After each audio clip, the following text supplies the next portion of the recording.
So I guess first thing I'd like to say is thank you for having me. I spent 17 years in academia. I hate podiums, always have. I tend to just wander a room. So that's what I'm going to do here today, which makes it really hard on the camera person, but they have to earn their paycheck too. So I'm going to be moving around the room quite a bit.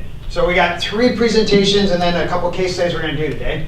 First one is kind of like an overview, right? What is green infrastructure? Why do we care? It's going to get a little technical in places, a little bit of engineering in there. I promise not to make it too technical, and I'll do my best to kind of sell it in layperson terms. But if it's a little hard to understand, let me know, and we'll talk through a little bit more detail. Haven't gone through a lot of equations in this, just a few. Then we'll go into some more examples, basically, of what green infrastructure is and how it can be applied. Talk a little bit about the economics of green infrastructure, and then we're going to look at some northern Michigan case studies that Nate and I have worked on up here. All right, so first of all, what is green infrastructure? Well, I just threw up the US EPA definition up there. A lot of times you get a lot of debate about, well, is it green infrastructure? Is it green stormwater infrastructure? Is it low impact development? Is it natural resource design? Is it infiltration-based development? You hear all these terms. And I don't like to spend a ton of time on the terminology, but what I'd like to talk about is what it's doing for us, right? So that's the US EPA definition, but effectively what we're trying to do, oh, that's right, the pointer doesn't work. What we're trying to do is mimic Mother Nature, okay? That's kind of the easiest way to think about it. And the way I like to talk about it is this. If the lakes, streams, and rivers that are downstream of our development, Bear Creek, Little Traverse Bay, if they don't realize that we built out, that's the gold standard. That's what we're going for, okay? So that's kind of the simplest way to think about it. Now, green infrastructure, one of the reasons the term is sometimes a little bit controversial, and this is US EPA, is that a lot of people refer to green infrastructure as natural areas, right? Habitat, flyways, animal pathways, like actual infrastructure used by nature. And then the engineers or the planners are accused of kind of co-opting it and grabbing it and turning it into stormwater management. So we'll frequently talk about green stormwater infrastructure, GSI, instead. All right, so there's a lot of things that we're going to have at our disposal, and you're going to get into examples of all these, but we talk about rain gardens, we talk about planter boxes, bioswales, vegetated swales, tree boxes, tree box filters, infiltration galleries and swales, permeable pavement, vegetated roofs and walls, Nate's specialty, and cisterns and rainwater harvesting. So all these techniques will be covered today in some capacity. Okay. So what am I going to cover? We're going to do a little bit of Stormwater Management 101. I think that's really important. In the few minutes in which I was networking with people today, somebody asked me, when green infrastructure stopped, what happened at Houghton Hancock? And the answer to that is no.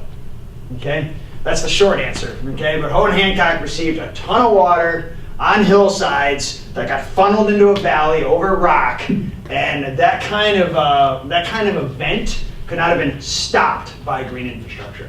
But there's a lot of things that green infrastructure can do for us. So we're going to talk about Stormwater Management 101 first. We're talking about water quality and stream health. That's what GSI is really good for. Talk a little bit about hydrology, stormwater volume control, and finally a Q&A in these kind of 3-part chunks. And this first chunk ends at 5 o'clock, correct? Okay. All right, so Stormwater Management 101. So, I am an engineer. Stormwater runoff, that little F right there, that means function.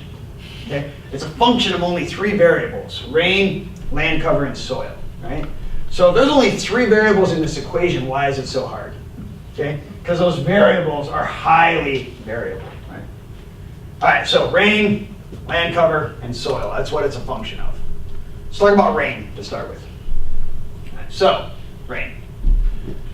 Just to give you a little bit of idea, so one of the things that came up when we were talking about Houghton Hancock is somebody said, I don't like to put people on the spot too much, but somebody said, well, we're going to get more of these intense rainstorm events. And that's true, okay? We can have a debate, if you want, about what's causing it, but statistics tell us, real data, measurements tell us that our storm events are getting larger and more intense. Okay, irrelevant of the reason, this is what's happening. Okay. So in 2018, Northwest Michigan, this area right here, 1 year, 24-hour duration. What that means is every year in a 24-hour period, you're going to receive a rainstorm that's about 1.9 inches. Every single summer, you're going to get one rainstorm that's at least 2 inches in a single day. Okay? Ballpark. Once every 10 years or so, you're going to get about a 3-inch rainstorm. And what we call a 100-year event is almost 5 inches of rain, 4.8 inches of rain. And so the idea is that statistically speaking, you should only get 4.8 inches of rain once every 100 years. Right? That's statistics. Okay? However, anybody who's ever gone over to the Ottawa casino and checked out the list, right? Sometimes Black 31 happens twice in a row. Okay? So sometimes you can still get these big events back to back. Now the little percent increase under there, that's how much it's basically increased over the last couple of decades. So what this is telling you is that the more frequent events are happening with greater intensity and are coming more frequently. The really large events, so far, at least in Northwest Michigan, haven't changed as much. However, now they're starting to look at uncertainty associated with events, and that little 6 inches in parentheses basically says, well, we think it's 4.8 inches, but it could be as high as 6. Okay, that's kind of what that means. Now here's the other thing that I think is important.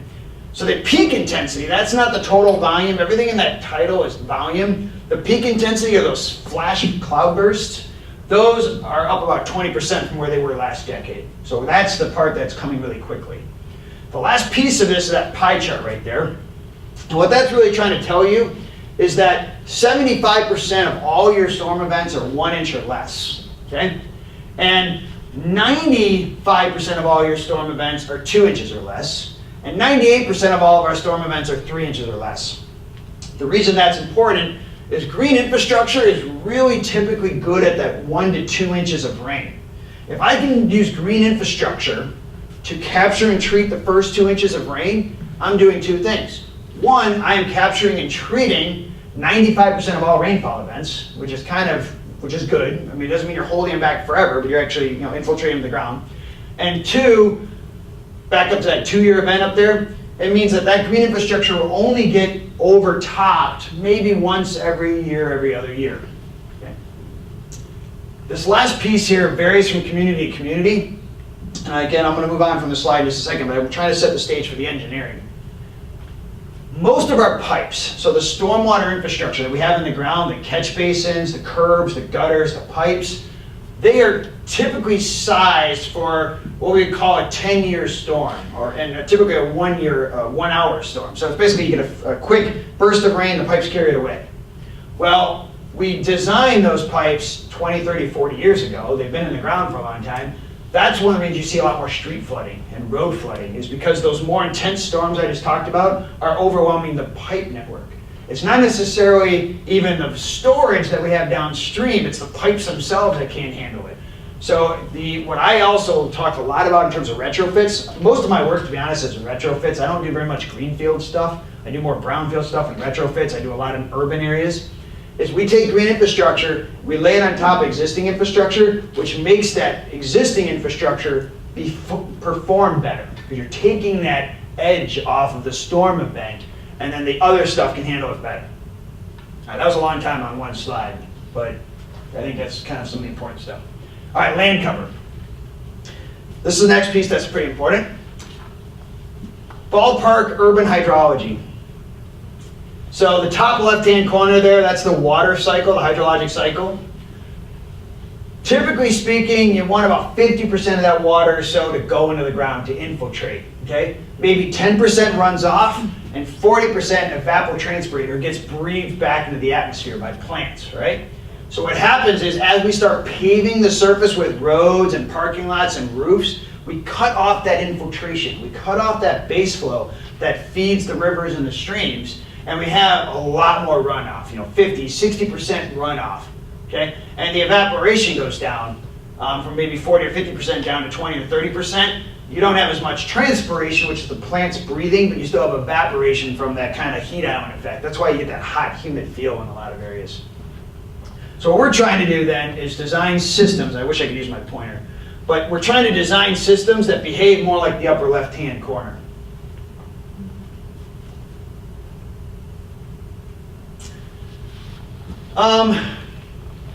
Real quick, so land cover I said is important. If I get 2 inches of rain, okay, what this is showing you is kind of the range of runoff you might expect, okay?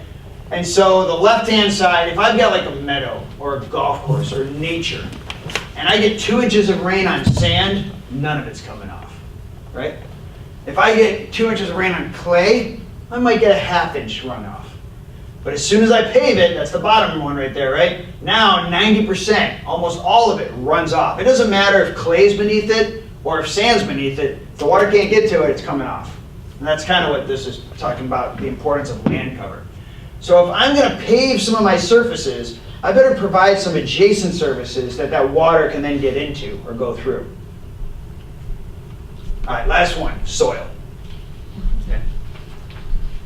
So we refer to, any soil scientists in the room? One, excellent. All right, as a hydrologist or a water engineer, we break soils basically into 4 categories, A, B, C, D. Okay? We call them hydrologic soil groups. A is sand, sandy soils, loamy sands. And I put down 2 inches per hour or more for type or class A soils. The reason I say and more is if I've got kind of a dense glacier sand, it might be 5, 6, 7 inches per hour. You go out to like Sleeping Bear Dunes, you can put 20 inches per hour of that stuff and nothing's running off, right? I mean, so sand can absorb a lot of water. But it's typically 2 inches or greater. B is our silty loams, C are our clay loams, and then D is our dense clays, right? So when I do a lot of work in Detroit, we have a lot of C's and D's down there. When I work over in Kalamazoo, we got a lot of B's and C's, and then when I'm working up here in the Traverse Bay area, you get a lot of A soils.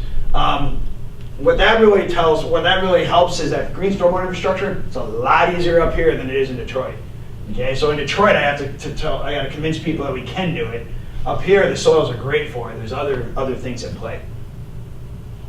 So that's that same chart, but now I'm kind of spreading it out. Before I just showed you 2 columns. I showed you the A column and the D column. Now I'm kind of spreading it out, which kind of shows you the effect that soils will have. And I think probably the important one here is maybe the residentials, right? You know, the amount of rain, residentials can go anywhere from 0.2 of an inch to 1.5 inches, depending upon the soil type. That shows you the effect that soil types have. All right, water quality. So I'll be moving to the next part of why this is important, what it is. Well, impervious cover, I just jumped to the chase here. Stream quality is related to impervious cover, okay? Impervious cover is how much parks and parking lots and roofs and roads we have. As little as 10% impervious that runs off into our streams can start causing stream degradation. So start causing flashiness, start causing bank erosion, start causing infrastructure failure. Okay? By the time you get 60 or 70% imperviousness, you might as well just concrete the channel. Okay? It's so degraded, there's really nothing you can do with it. Okay? So a lot of our watersheds are kind of hovering in that 20 to 30% area, so you start seeing streams like that.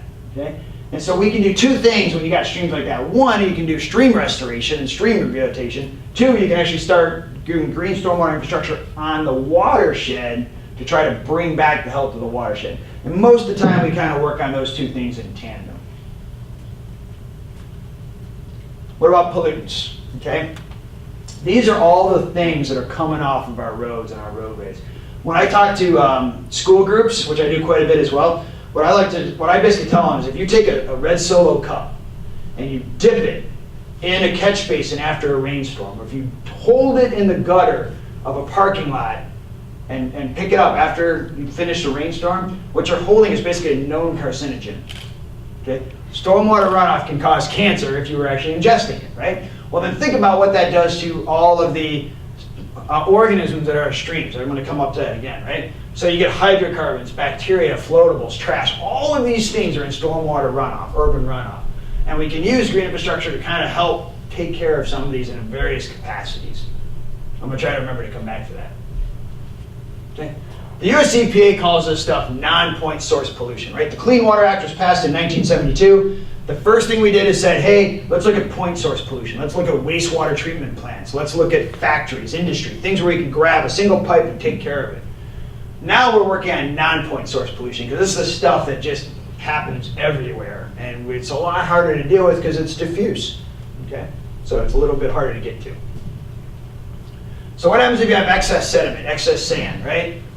Well, the big thing around here, right, is you start clogging up your spawning beds for your trout species or salmonoids, right? You really have a hard time. You start really clogging up those beds. One of the big releases, I don't know if you guys followed, probably a couple years ago, right? We had that big sediment plume that came out of the Myers store over by Acme, kind of washed out there, right? So excess sediment can be a big, big problem. Excess nutrients in watering, right? So when you are watering your land, if it's a perfectly green, bright sunny day, you shouldn't see any water in your gutter, right? But that's what happens. So a lot of automated sprinkler systems go off all the time, and a lot of times they're not set properly, so you end up spraying or watering concrete, so you have excess running off. Phosphorus bans have gone into a lot of places, which is great, but you still have some places that don't have a phosphorus ban, which means that excess. Notice this doesn't say don't water, and it doesn't say don't fertilize. It says excess. Be smart with how you apply fertilizer and be smart with how you apply your water. That's kind of what this is really about. Okay? Because otherwise you end up with these algae blooms, right? You end up with increased plant growth, high oxygen. You get this kind of thing going on in Lake Erie, right? That's actually like a real photograph. Luckily, you don't have quite this big of an issue up here in northern Michigan, this wonderful water quality. But go down to Toledo, Ohio, and talk about water quality. You got days at a time where they can't even drink their water, and it's mostly because of nutrient loading to western Lake Erie. Okay, beautiful stuff. These are like real pictures, man. It's amazing sometimes what you see down there. Okay, brake dust. Oils, metals, oils, very toxic. So benthic organisms, those are the smallest things in the food chain, right? Those are the little flies and the macroinvertebrates, the things that really support the entire food chain. Well, heavy metals and oils are very toxic to those, so we want to try to keep them out of our streams. Bacteria and pathogens, dogs, geese. Wow, geese are a huge problem. That's another issue.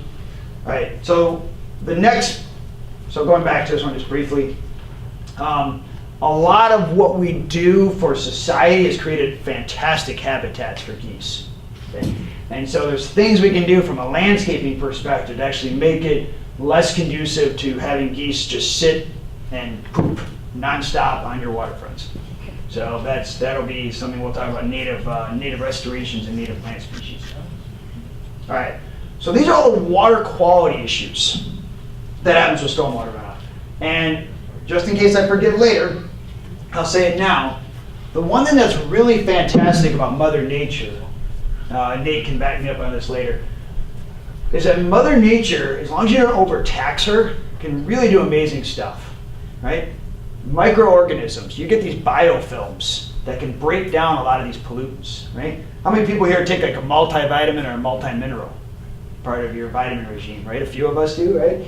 Well, guess what, right? There's heavy metals in that. Plants can actually take up heavy metals and bind them up, okay? Just like we do. It's all about not overtaxing it. So if you take some of these pollutants that are in stormwater runoff, spread them out, get them into native-based practices, there's a lot of techniques, microbes, biofilms, plants that can clean up this water before it's released into our systems. This is going to get a little heavy on the engineering, and I apologize. Any engineers in the audience? No? Okay. It's not super complicated, but I'm always a little hesitant.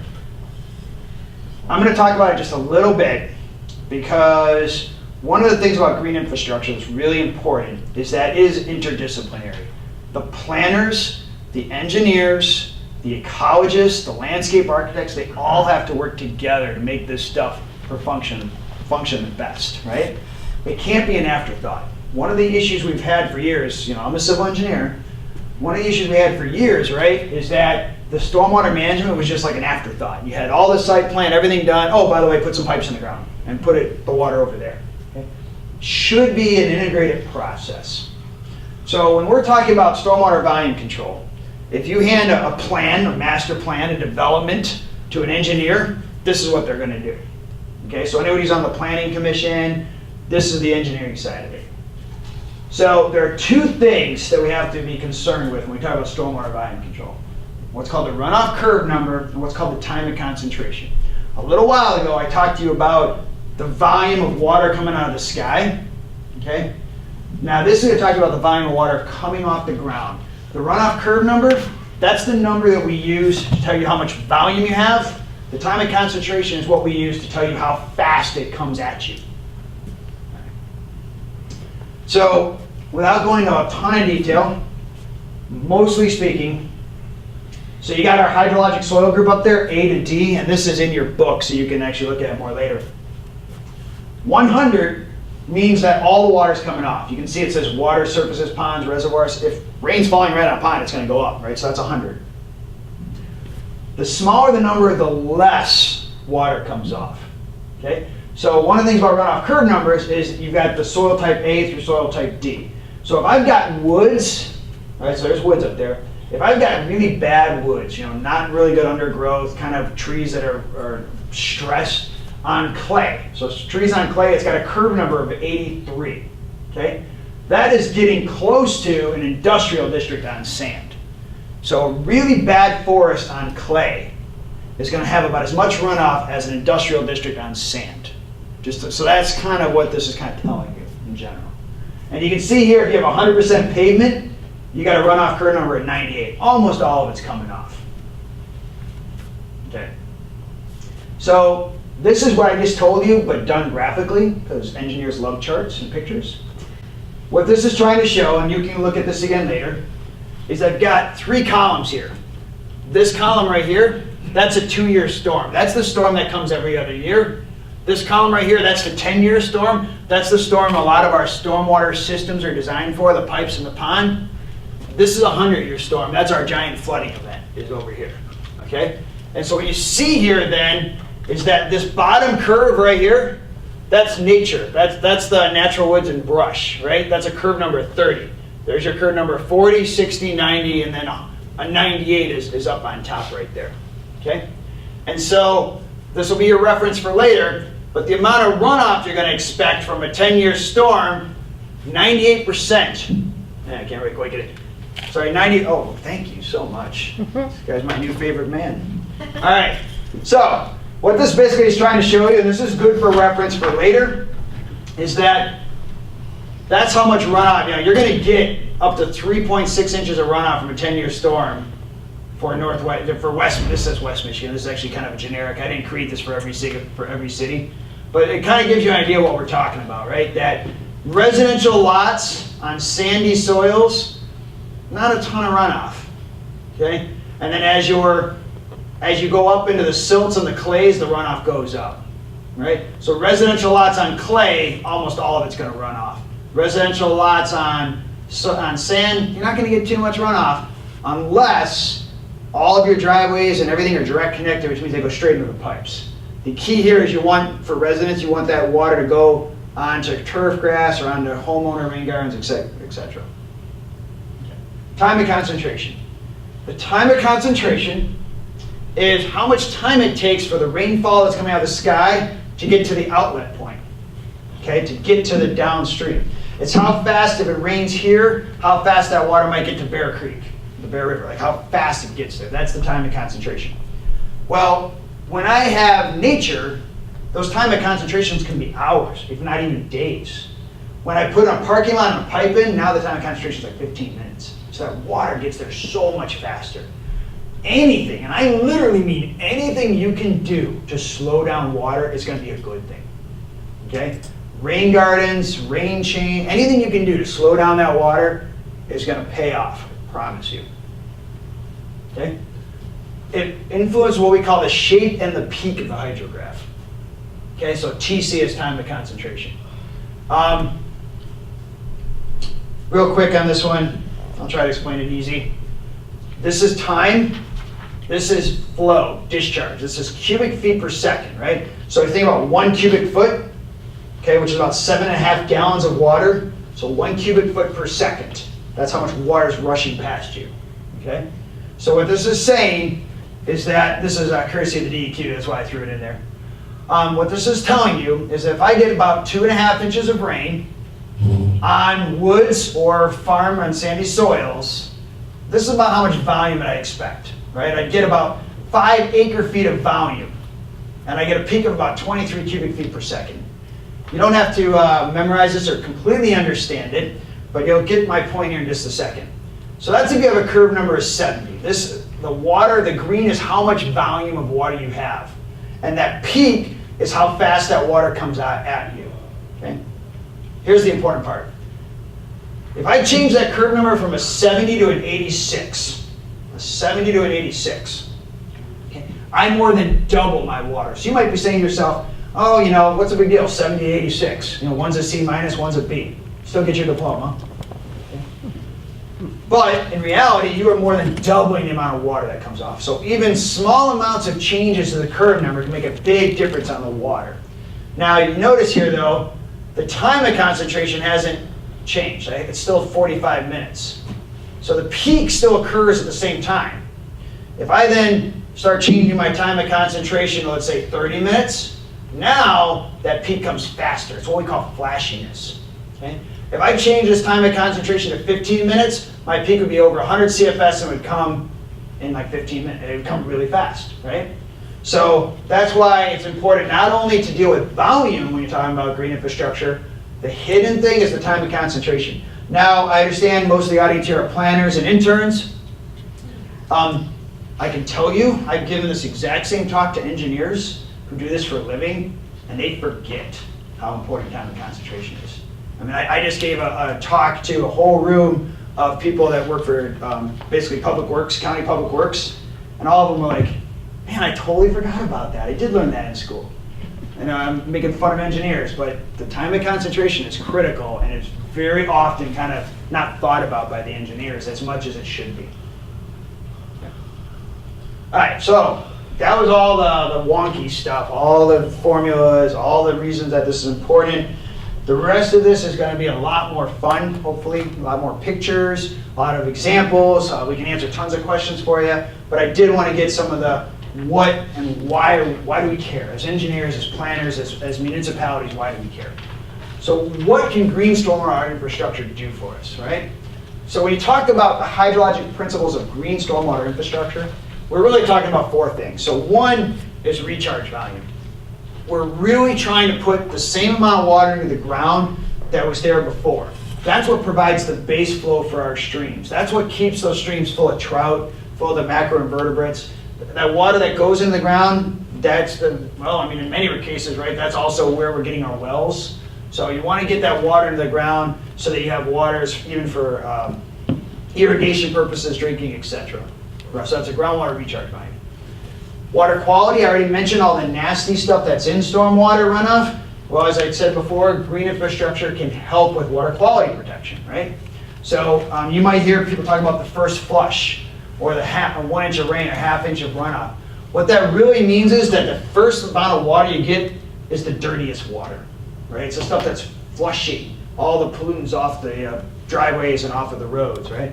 To treat that first inch of rain, we're dealing with most of the nasty stuff. Okay? Next thing is what's called the channel protection volume. The channel protection volume is what we call a 2-year 24-hour storm, so that's the 2-inch rain. The 2-inch rain is what typically shapes our channels. It shapes our streams. You can't hold all the water back, because if you hold all the water back, the stream goes dry. Look at the Colorado River, right? I mean, it's amazing that the river that carved the Grand Canyon no longer makes it to the ocean. All the water is taken off before it even gets to the ocean, okay? And that happens, so we have a lot of different issues here than we do in the West. I do a lot of work I do work in 2 other areas. I'm a professional engineer in Florida. I also do a lot of work in the state of Washington and Idaho. And so very, very different hydrologies, but the underlying principles are the same, right? So the total numbers of these differ, but the principles are the same. Okay. One of the, and then we do have flood protection. Green infrastructure is a lot for these first 3 things, but this is what we do have to be worried about flood protection. That's typically what our detention ponds are still going to be focused on. So green infrastructure tends to focus on these 3 things. This is kind of what some of the traditional big ponds do for us to try to protect damage to infrastructure. All right. So as an engineer, I could do 2 things. One is I could focus on each one of these 4 things individually, Or two, I can say, well, why don't I just try to map the curve number and the time of concentration, the two things I just talked about. If I match the curve number and the time of concentration, then I don't have to worry about all the individual things. The watershed will behave the way it did before we developed. Okay. All right. And one of the ways to do that is what we would call a treatment train approach, right? The first water that comes out of the sky, maybe it falls on a vegetated roof, a green roof, or maybe it falls on a living wall. And from there, I can spill it onto, maybe on porous paper patios or into rain gardens, right?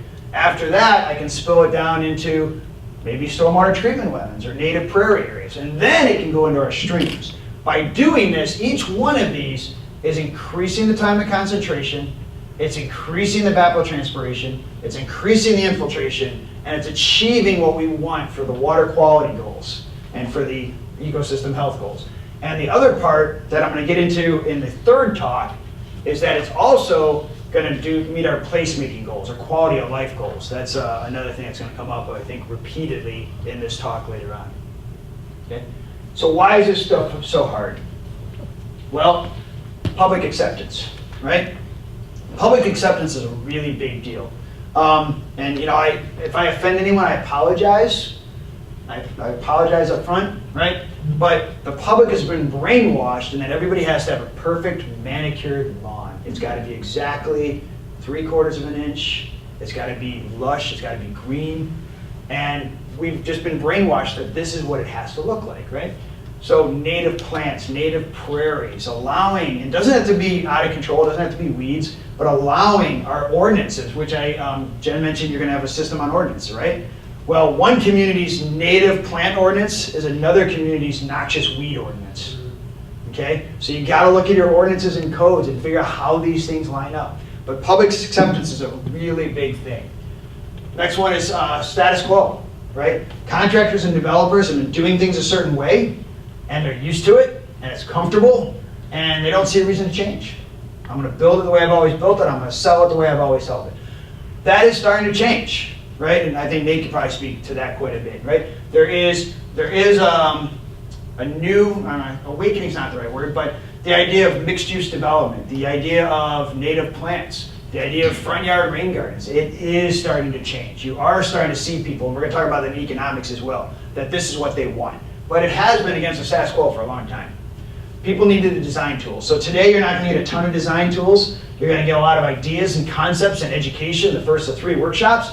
But I can tell you from what I do for a living, I spend also a lot of time doing workshops for engineers, teaching them how to rethink what they do and how they build these things, right?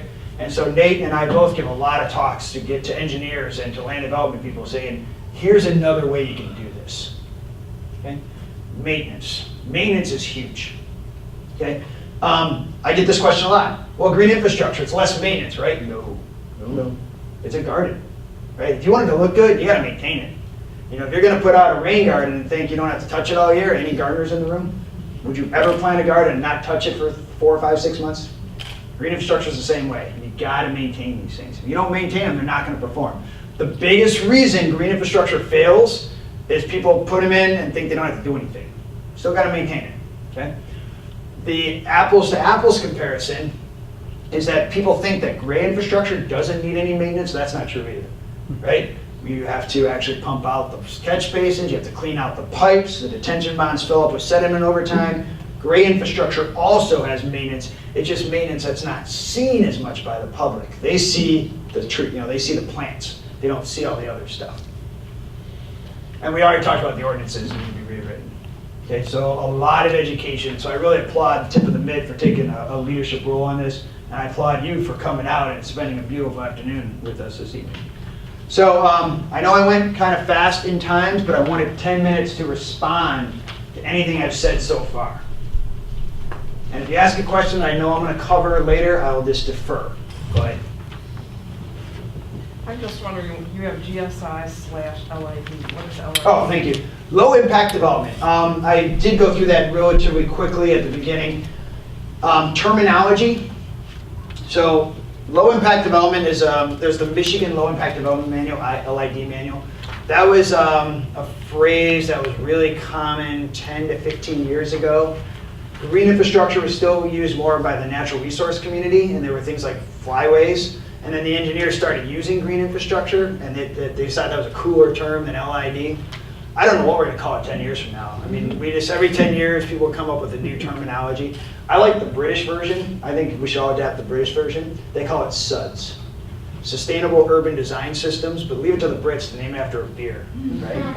SUDS. I think Michigan can get behind that with all our microbreweries, so it's just, well, we're going to design SUDS from now on. So thank you for the question. Is there, when you look at the 1, 2, 10, 100-year storms? Yes, yep. What, I mean, obviously it depends on the area, but Yep. what are you seeing in terms of frequency, in terms of, are they happening? Is it one year storm happening once a year? Yes. No, it's, well, that's what, I don't want to go all the way back to those slides, but that was that 20% increase, right? That we're seeing, it's about 20% more frequent than it used to be. So there's two ways you can look at it, and I'll see if I can simplify it. So you can look at it two ways. One is that the old version of a one-year storm was like 1.6 inches. Well, the new version of a one-year storm is 1.9 inches. So the amount of rain we're getting every year has gone up about 20%. That's one way to look at it. The other way you can look at it is that the 1.6 is happening more often. Either way you look at it, either A, it's a bigger volume happening every year, or the same value is happening more frequently. And then the peak is definitely going up. We're seeing that intensity that we just haven't seen. That's what caused a lot of the urban flooding. You know, Kalamazoo, Lansing, Detroit. It is the volume, but it's coming out of the sky 20, 30, 40% more, with more intensity than it did 20, 30 years ago. Absolutely. And again, that's statistics. So that's not conjecture. That's like what we're measuring out of the sky. Do you have any best management practices for the application of salt or sand for winter driving? Okay, so salt and sand for winter driving. I don't think we can get into that too much later, so I'll do it right now. So one, we do have a strong tendency to oversalt. Okay, it's real easy to spread a whole bunch of salt out there. And some communities are getting smarter. There's an organization in Southeast Michigan. It's Novi, Farmington Hills, Southfield, a variety of communities. And what they're actually doing is they're updating their maintenance practices to do a couple things. So one is they're using a brine solution, so a wet solution, which allows the salt to go a lot farther. What happens if you do a dry application? You think about bounce. So a lot of that salt you're spreading gets scattered right off the road and into the grass. If you're using a wetted solution, what you're applying stays where you want it to go. They also are putting down a beet brine or beet juice application, which is a little sticky, and it makes it so that the salt sticks better. The other thing they're doing is what they call adaptive maintenance strategies, which is they pay a lot more attention to the weather and apply either in advance or as needed, as opposed to just going crazy and spreading salt everywhere. And so those communities I just mentioned in Southeast Michigan have reduced their salt application by 40% and their cost by 50% by just being smarter with how they're dealing with things. Right now, I'm working on a project right now in Kent County.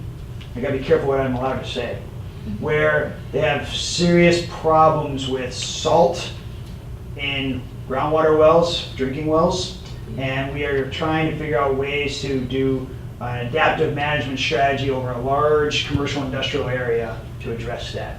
So part of it, a lot of salt is operation and maintenance, okay? That's a big part of the salt piece. The sand piece, you're gonna see a case study coming up in a little bit where we did, at the end, the last thing we did a streetscape, a green infrastructure streetscape for Northport, and they spread a lot of sand on their streets. And so what they have to do is basically, at the end of the winter season, make sure they clean that sand out. We designed the green infrastructure knowing they use a ton of sand. But we worked with the maintenance crews to say, here's what you're gonna have to do. We would strongly recommend you use less sand because they spread a lot. And they said, yeah, we could probably get a little smarter. What I mean by that is, you got the settings on your trucks. Sometimes they just don't pay attention. They just, drive and throw sand everywhere. You just a little bit smarter application. But we did design we designed green infrastructure techniques with the idea that they use a lot of sand in place. And what that mostly has to do with is a kind of a forebay, a place to catch that sand so that it doesn't clog up your beds and your gardens. Hopefully, shortest answer I think I can give. I can probably go on for a while, but that's what we're seeing. How effective is the alternatives that they're using in Southeast Michigan? Extremely. I actually lived in Farmington Hills for 10 years, and like when people worry about the beet juice because like, oh, does it stain your car? No, it's a very, very light application. It's actually using Michigan-based beet products, so it's actually supporting the local economies from the thumb, and it just makes the road just like lightly sticky. But it's only a dozen times during the winter. If they're not spreading on paths where you're walking on, but me being the engineer, I ran out there and wanted to see how sticky it was on my feet and stuff like that. But it's been extremely effective. They're actually, the Department of Public Works for Farmington Hill, like this little Southeast Michigan committee, they're actually going around the Midwest now and giving workshops. They give annual workshops to try to educate other people on these adaptive maintenance strategies for cutting down salt usage. If you have an area with heavy salt content, the other thing you can do is some of our rain garden plants are more salt tolerant than others, so you can actually design a plant palette that can handle the salt application a little bit more. Do you talk about in the next part about the benefits of green infrastructure to existing infrastructure, meaning like you could delay the...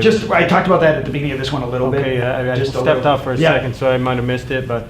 Yeah, we talked about a little bit in this one where the green infrastructure can kind of take the edge off of the tax on the existing pipes, networks, and stuff. Yep. Right. Okay. Yeah, because that's a huge one, I think. And then also like in the redevelopment, of Detroit, for instance, the incentive to go green versus traditional is also there, which is an interesting. I don't know if that's like, they're pushing it towards green infrastructure versus, in the areas that they're redeveloping. Yeah. So one of the things that we have a couple more minutes left. So Nate alluded to two things. One that I may or may not have made clear, but that's the idea is that as we're having these more intense storms, instead of rebuilding all of our infrastructure, layering green infrastructure on there can help with the issues we have with flooding and the taxing of our current infrastructure. The other one that Nate was referring to is that some communities are going to a stormwater utility or a stormwater fee, and then what has to do with that is that you're basically charging people the amount of stormwater that's coming off their property. If you do that, you have to give them a way to get credit for it by law. And you can do that through rain barrels, green infrastructure. So Detroit has a drainage charge, a fee. And the way people can get out of that fee is by installing green infrastructure. Ann Arbor has it's a stormwater utility. Ann Arbor has one. Jackson used to have one. More and more communities, and I'm not sure, I have no idea what Petoskey is doing or is going to do. More and more communities are considering stormwater utilities, and if you think about it rationally, it actually makes a lot of sense, right? So people understand they have to pay for wastewater treatment. Right? I flush my toilet, the city takes care of it. I pay for the city to take care of it, right? I drink tap water, or I use tap water. The city has built a system, and they're providing water to your tap, okay? You're paying for that. We have built infrastructure. We've built catch basins and pipes and ponds for stormwater, okay? But most of the communities don't have a dedicated funding source for that. They have to use it through municipal bonds, or they have to fund it through sales. I mean, they get creative. It actually makes a lot of sense to actually have a fee structure in place to deal with stormwater specifically, okay? Not everybody sees it that way, and that's okay. Maybe we can have a debate, but that's one of the reasons that the stormwater utility has gotten challenged in court, is because people think, well, that's a tax. You shouldn't be able, I have to vote for that. And that's a utility tax. I'm probably getting way too policy wonky at this point, I apologize. But you are seeing more and more communities that are going to go to stormwater utilities. And I think it makes a lot of sense personally. And again, the key is if you're going to have a stormwater utility, you have to have people have to have a way to reduce their burden. Just like if I don't drink as much water, my water bill's lower. If I don't flush my toilet as often, my sanitary bill's water. So if you have a stormwater utility, if you have rain barrels, if you have rain gardens, you should get money off your bill. And that's what they're doing in Detroit, that's what they're doing in Ann Arbor. So as these communities are moving forward with stormwater utilities, Battle Creek, then you will also have green infrastructure to keep that off your bill.